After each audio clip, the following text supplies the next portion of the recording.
Good morning friends. दंड के विभिन्न सिद्धांतों को आज हम कंटिन्यू करते हैं।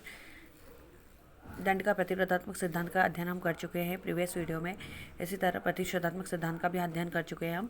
पाश्चात्मक सिद्धांत का आज हम स्टडी करेंगे। इसी तरह निरोधात्मक सिद्धांत का अध्ययन करेंगे और सुधारात्मक सिद्धांत का अध्ययन करेंगे। प्रतिशोधात्मक सिद्धांत में हम देख चुके हैं, डिटरमिनेंट थ्योरी में हम देख चुके हैं कि भय उत्पन्न किया जाता है, कठोर दंड दिया जाता है, विभिन्न दंड दिए जाते हैं, जैसे कोड़े लगाना, उबलते तेल में पानी में डालना, दीवार में जिंदा चिन देना, खाल खींच देना, नदी में बहा देना। इसी तरह विभिन्न दंड दिए जाते हैं। इसी तरह प्रतिशोधात्मक क्या की जाती है, प्रतिशोध की भावना निहित रहती है। प्रतिशोध की भावना किस सिद्धांत पर आधारित है?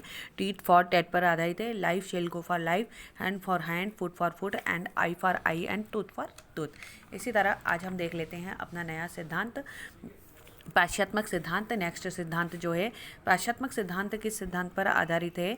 इसमें क्या किया जाता है, संबंधित व्यक्ति को क्या किया जाता है, कारागार में क्या किया जाता है, संबंधित व्यक्ति को कारागार में इसलिए रखना आवश्यक हो जाता है कि उसको क्या मिले, पश्चाताप करने का अवसर मिले। इस सिद्धांत का उद्देश्य ये कहा जाता है इस सिद्धांत में कि संबंधित व्यक्ति को अगर आपने क्या करा होगा, कारागार में रखेंगे तो उससे क्या होगा, उसमें काय की अग्नि चलेगी, पश्चाताप की अग्नि चलेगी। मतलब जब वो कारागार में रहेगा, और यह भी कहा जाता है कि उसको एकांत में रखा जाए, जिससे उसके मन में क्या हो, अपने आत्मग्लानि उत्पन्न हो, आत्मग्लानि उत्पन्न करे, वो अपने कार्य पे जो उसने कृत्य किया है उस पर उसको पश्चाताप हो, जिससे अगली बार वो कृत्य नहीं करे। ठीक है, तो क्या किया जाता है, कारागार में जब दंडित अपराधी है एकांत में पाता है तो वो क्या करता है, जो कृत्य करता है ये सहज ही क्या करता है, उस कुकृत्य के लिए उसके मन में क्या उत्पन्न होता है, आत्मग्लानि उत्पन्न होती है, और पश्चाताप की अग्नि में जलकर क्या करता है, वो अपने को सुधारने का प्रयास करता है। इस कॉन्सेप्ट पे यह सिद्धांत आधारित है। ठीक है, इसलिए यहाँ पे मान लिया जाता है कि अगर इस तरह व्यक्ति सिद्धांत पे मतलब जब उसको दंडित कर दिया जाता है तो दोष सिद्ध जो व्यक्ति है परिणाम स्वरूप वो क्या हो जाता है, दंडित करने को परिणाम स्वरूप क्या हो जाता है, निर्दोष हो जाता है। इसी तरह प्रसिद्ध जो दार्शनिक हैं हिंगल, उन्होंने ये कहा है कि उन्होंने क्या किया है, पाश्चात्मक सिद्धांत का क्या किया है, समर्थन किया है। और उन्होंने ये कहा है कि यह जो सिद्धांत है यह किस कॉन्सेप्ट पर आधारित है, यह सिद्धांत नैतिक पहलुओं पर आधारित है, और इसका मूल आधार क्या है, धर्म तथा पाप और पुण्य की संकल्पनाओं से जुड़ा हुआ है। जैसे कि हम मानते हैं कि हम अच्छे कर्म करेंगे तो हमको अच्छी चीज़ें पुण्य मिलेगा, और हम बुरे कर्म करेंगे तो हमको पाप मिलेगा, उसी संकल्प पर आधारित है।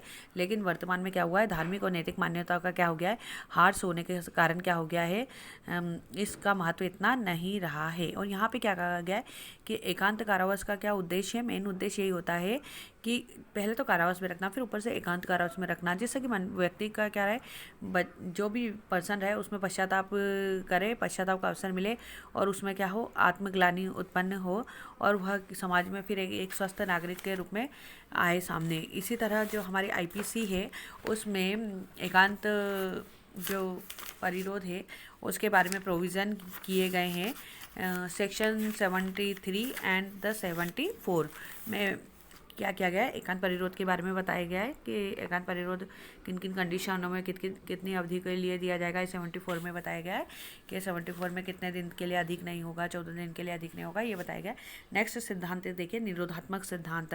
निरोधात्मक सिद्धांत के बारे में क्या किया गया है, इसमें भी क्या किया है, अपराधी को कारावासित करके क्या किया जाता है, अपराध के प्रति अरुचि उत्पन्न की जाती है। इस सिद्धांत में भी क्या किया जा रहा है, जो अपराधी है उसको क्या किया जाता है, कारावास में रख के क्या किया जाता है, अपराध के प्रति अरुचि उत्पन्न की जाती है। इसी तरह यहाँ पे क्या किया गया है, मृत्युदंड का भी प्रावधान किया गया है। और यहाँ पे माना गया है कि अपराध की रोकथाम का ये क्या है, अगर आप किसी व्यक्ति को कारावास में रखते हैं तो उसकी अपराध के प्रति क्या होती है, अरुचि उत्पन्न होती है, और ये अपराध की रोकथाम करने का क्या है, सर्वोत्तम उपाय माना गया है।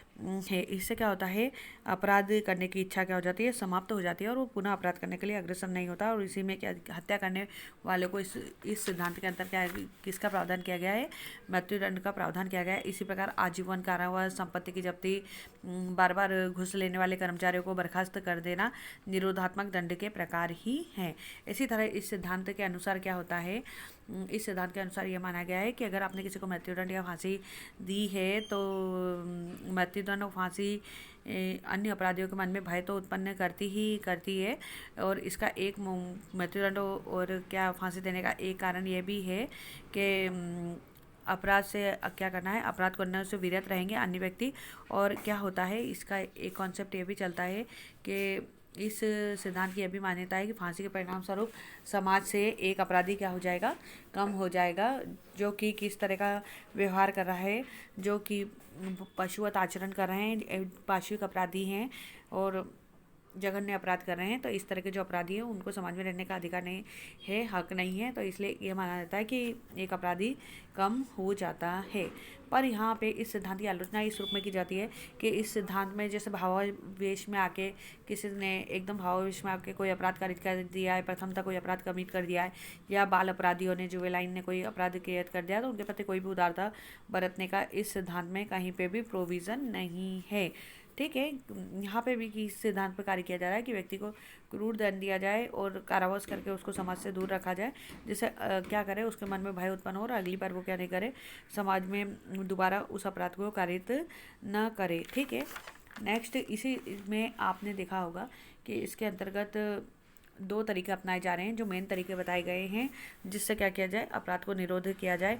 कारावास किस तरीका का हो सकेगा, सश्रम कारावास हो सकेगा, साधारण कारावास हो सकेगा, मृत्युदंड हो सकेगा। इस सिद्धांत के समर्थक हैं Jeremy Bentham, John Stuart Mill आदि उपयोगितावादी विचारकों ने क्या किया है, निरोधात्मक सिद्धांत का क्या किया है, समर्थन किया है। इसी तरह आईपीसी में विभिन्न जगह क्या किया गया है, पहले ये देख लीजिए। मृत्युदंड के संबंध में क्या किया गया है, पांडुरंग बनाम स्टेट ऑफ हैदराबाद में ये कहा गया है कि मृत्युदंड क्या करना चाहिए, केवल अनिवार्य स्थिति में मृत्युदंड दिया जाना चाहिए, ये उच्चतम न्यायालय ने कहा है। इसी तरह भारतीय दंड संहिता में मृत्युदंड को पूर्णतः समाप्त करने के लिए भिन्न भिन्न बार प्रस्ताव लाए गए, पर उनको अस्वीकार कर दिया गया। 1950 में प्रस्ताव लाया गया लोकसभा में, जिसे सरदार वल्लभ भाई पटेल ने समायोजित न मानते अस्वीकार कर दिया। फिर पुनः राज्यसभा में 1958 में लाया गया, फिर 1961 में लाया गया, लेकिन सभी बार इसको प्रस्ताव को पारित नहीं किया गया। इसी तरह अब देखिए मृत्युदंड आईपीसी में कहाँ कहाँ दिए जाते हैं। मृत्युदंड का आईपीसी में सेक्शन 124 में प्रावधान है, अगर भारत सरकार के विरुद्ध युद्ध करने का प्रयास करना, दुष्प्रेरण करना। इसी तरह सेक्शन 132 विद्रोह का दुष्प्रेरण करना, यदि उसके परिणाम स्वरूप युद्ध किया जाए।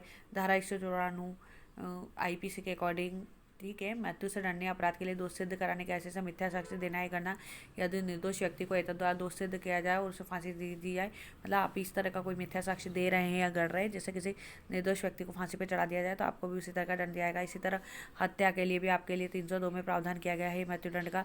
इसी तरह शिशु या उन्मत्त व्यक्ति के आत्महत्या का दुष्प्रेरण करते हैं और उससे वो भी शिशु या उन्मत्त व्यक्ति आत्महत्या कर लेता है, तो अपने को जीवन खत्म कर लेता है, तो वहाँ पे भी क्या प्रावधान 305 में प्रावधान किया गया है कि आपको मृत्युदंड से दंड किया जाएगा।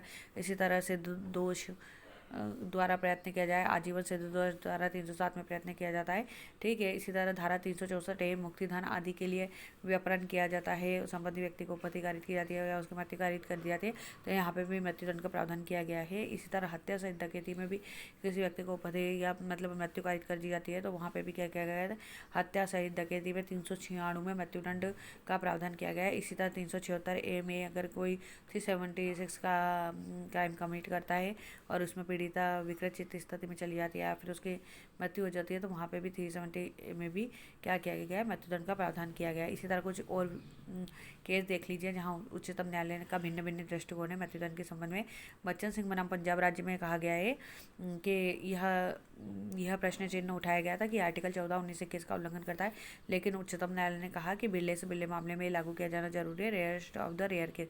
इसी तरह मिट्टू सिंह बनाम पंजाब राज्य में जो आपका सेक्शन है आईपीसी का 303 को क्या कर दिया गया, अनकॉन्स्टिट्यूशनल कर दिया गया, क्योंकि इसमें क्या था, आजीवन कारावास भोग रहे सिद्धदोष व्यक्ति के लिए मृत्यु कारित किए जाने का प्रावधान था और कोई वैकल्पिक व्यवस्था नहीं थी। तो वैकल्पिक व्यवस्था न होने के कारण क्या कर दिया गया, मृत्युदंड को इसमें जो आपका सेक्शन है 303 उसको असंवैधानिक कर दिया गया। ठीक है, इसी तरह यहाँ पे यह कॉन्सेप्ट इस पर भी चलता है, जो घातक अपराधी होते हैं, मतलब घातक अपराधी होते हैं, पशुवत अपराधी होते हैं, उनसे क्या होता है, समाज के सुरक्षा के लिए क्या किया जाता है, मृत्युदंड को यथावत रखना जरूरी होता है। इसी तरह भारतीय दंड संहिता में मृत्युदंड के विकल्प के रूप में अन्य कोई संबंधित पर्याप्त प्रावधान उपलब्ध नहीं है, इसलिए भी मृत्युदंड रखा गया है।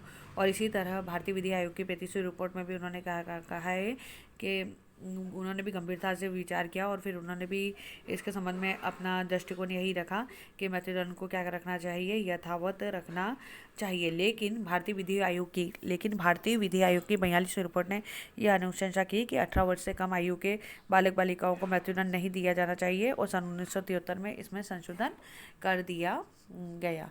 ठीक है, अब देख लीजिए धनंजय चटर्जी बनाम पश्चिम बंगाल राज्य में क्या हुआ था। धनंजय चटर्जी पश्चिम बंगाल जो राज्य है, इसमें एक कलकत्ता में एक अपार्टमेंट में एक 14 साल की लड़की का रेप करने के बाद क्या कर दी गई थी, हत्या कर दी गई थी। और हत्या करने के कारण मामला चला था और 14 अगस्त 2004 को संबंधित व्यक्ति को फांसी पर चढ़ा दिया गया था। इस केस में क्या हुआ था कि उस संबंधित व्यक्ति ने जो 14 साल की बच्ची थी जो अपार्टमेंट में रहती थी, उसका पहले रेप किया, 376 का क्राइम कमिट किया, देन उसका मर्डर। तो इस अपराध के लिए उसने राष्ट्रपति के यहाँ भी याचिका दी, क्षमा याचिका दी, पर राष्ट्रपति ने उसकी क्षमा याचिका खारिज कर दी और 14 अगस्त 2004 को उसको फांसी देकर उसको मृत्युदंड कार्यान्वित किया गया। इसी तरह गुरमीत सिंह बनाम उत्तर प्रदेश राज्य में भी क्या हुआ कि संबंधित व्यक्ति ने अपने ही परिवार के विभिन्न सदस्यों की हत्या कारित कर दी थी, तो उसे भी 13 सदस्यों की हत्या कारित कर दी थी। तो यहाँ पे भी नरसंस हत्याकांड माना गया। इसी तरह सुशील मुर्मू बनाम झारखंड राज्य में संबंधित व्यक्ति ने एक बालक की बलि चढ़ा कर उसको शव को बहा दिया था। इसी तरह का उसके ऊपर पहले भी एक अपराध चल रहा था, उसमें भी उसने अपने भाई के बच्चे की बलि चढ़ा दी थी। तो इसी तरह के अपराध में वो पहले भी एक मामले में अभियुक्त था। ठीक है, यहाँ पे कहा गया है कुछ फैक्ट दिए गए हैं या कुछ बिंदु दिए गए हैं जिनके आधार पे बिरले से बिरले मामले में क्या दिया जाए, कोटि में आते हैं। मतलब बिरले से बिरले कौन से मामले हैं जो इस कोटि में आते हैं जहाँ पे मृत्युदंड दिया जाता है, वह कुछ बिंदु को यहाँ पे उल्लेख किया गया है। यदि अभियुक्त ने अपराध की प्रकृति अत्यधिक गंभीर, बर्बर और पाशवी के, गंभीर और बर्बर मतलब उसने बहुत नृशंस हत्या की है जिसका हम सपने में भी नहीं सोच सकते, और पाशविक मतलब वो पशुवत आचरण करता है तो समाज की अंतरात्मा को जो हिलाकर रख देता है। इसी तरह हत्या ऐसे निर्मम और नृशंस तरीके से की गई हो जिससे समाज में रोष और आतंक उत्पन्न किया गया। यदि हत्या किसी अनुसूचित जाति अल्पसंख्यक की हुई हो और वह व्यक्तिगत कारणों से न होकर सांप्रदायिक उन्मादवश की गई हो। इसी तरह अगर किसी अन्य स्त्री से विवाह करने की नीयत से अपनी पत्नी की हत्या कर दी जाती है। इसी तरह सामूहिक हत्याकांड किया जाता है, संपूर्ण परिवार या जाति विशेष के लोगों की सामूहिक हत्या की जाती है। और इसी तरह निरह बालक, असहाय महिला, वृद्ध, अपाहिज की क्या की जाती है, हत्या की जाती है। तो ये माना जाता है कि ये विरले से विरले मामले आएंगे, मतलब नरसंस हत्याकांड, सामूहिक हत्याकांड सब विरले से विरले मामले में माना जाता है। इसी तरह आत्महत्या का अपराध भी जो था इस पे भी इशू बना था। इसमें भी विभिन्न केस आए थे। मारुति श्रीपद दुबल बनाम मुंबई राज्य का केस, इसी तरह ज्ञानकुंवर बनाम पंजाब राज्य का केस, विभिन्न धारणाएं आई थी। अब हम देखते हैं सुधारात्मक सिद्धांत। देखिए अभी तक हमने जितने भी सिद्धांतों का अध्ययन किया आपने देखा होगा भय के सिद्धांत पर आधारित था और कठोर के सिद्धांत पर आधारित था, एकांत परिरोध के सिद्धांत पर आधारित था। विभिन्न सिद्धांतों का बस एकमात्र उद्देश्य यही था कि संबंधित व्यक्ति को क्या क्या कठोरतम दंड दिया जाए, उसके मन में भय उत्पन्न किया जाए। लेकिन अब जो शताब्दियां आ रही हैं, 2 शताब्दियों से क्या हो रहा है, वैज्ञानिक प्रगति होती जा रही है और सुधारवाद और नवजागृति की क्या होती जा रही है, लहर उठती जा रही है। तो फ्रांस में 1879 ईस्वी में मानव अधिकारों की घोषणा के परिणामस्वरूप राज्य द्वारा अपराधी को क्या किया गया है, मनमाने ढंग से दंडित किए जाने की पद्धति को अब क्या कर दिया गया है, समाप्त कर दिया गया है। इसी तरह क्या हो गया है, यूरोपीय देशों में भी दंड न्याय प्रशासन पद्धति में उल्लेखनीय परिवर्तन किए गए हैं। इसी तरह भारत में भी अब क्या किया जा रहा है, स्वतंत्र शाखा के रूप में इसको विकसित किया जा रहा है। पेरोल, परिवीक्षा और बालकों के लिए संरक्षण, किशोर संरक्षण केंद्र बनाए जा रहे हैं। विभिन्न तरह से सुधारात्मक दृष्टिकोण अपनाया जा रहा है। उनको विभिन्न व्यावसायिक गतिविधियाँ या उनको विभिन्न तरह के चीज़ें सिखाई जाती है जिससे कि वो प्रशिक्षित होकर बाद में वापस समाज में स्थापित हो सकें। Thank you, watch the video.